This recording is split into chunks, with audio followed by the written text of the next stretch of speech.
Quick headline to kick us off. Nvidia quietly bought roughly $5 billion of Intel stock right at the turn of the year. And at the same time, there are reports Nvidia isn't planning to use Intel's 18A process for its chips. That's a lot of mixed signals. What are we actually seeing here? Short version, it's a complex chess move.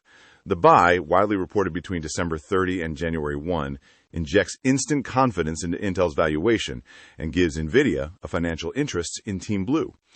But the reported snub of Intel's 18A node suggests Nvidia's chip production choices may still favor other foundries for certain products. So you've got equity support on one hand and manufacturing distance on the other. So is this a strategic partnership or just Nvidia parking cash where it sees value? Are we reading too much into it? Could be both. A $5 billion stake can be defensive, strategic, or simply an investment play. Strategically, Nvidia might want to influence or at least keep a friendly relationship with Intel. Supply chains and fabs matter, even if Intel's 18A node isn't the chosen route.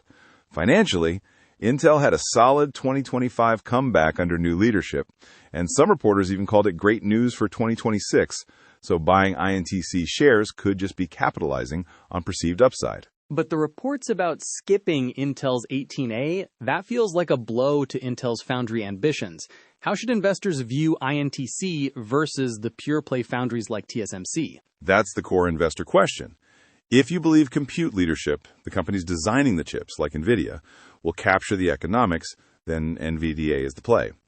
If you believe fabrication scale, execution, and global foundry share decide long-term returns, TSMC and other foundries look more attractive.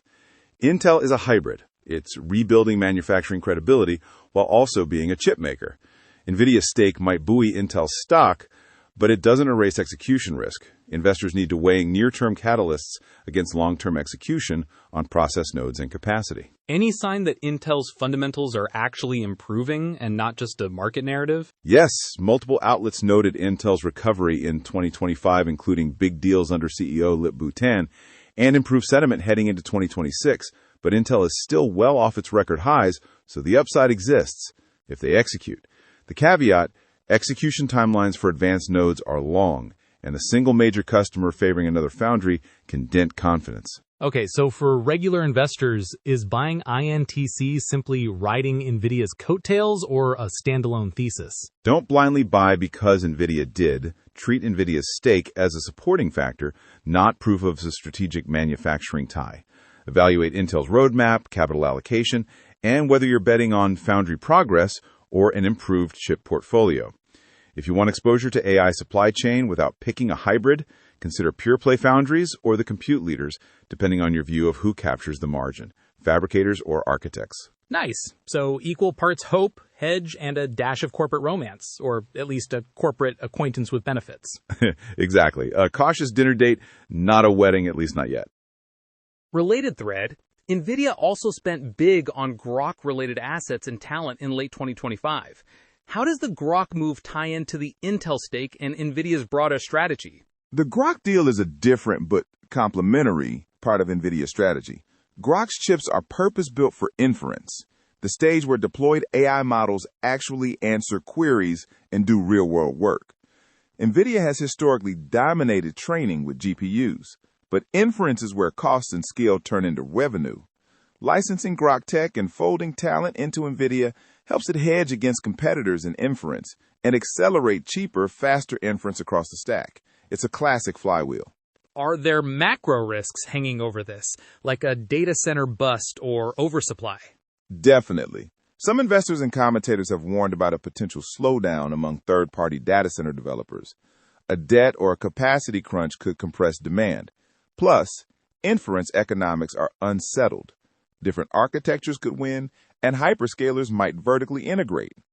Nvidia's moves diversify risk. Stake in Intel, licensing deals, hiring specialized teams, all attempts to control multiple levers.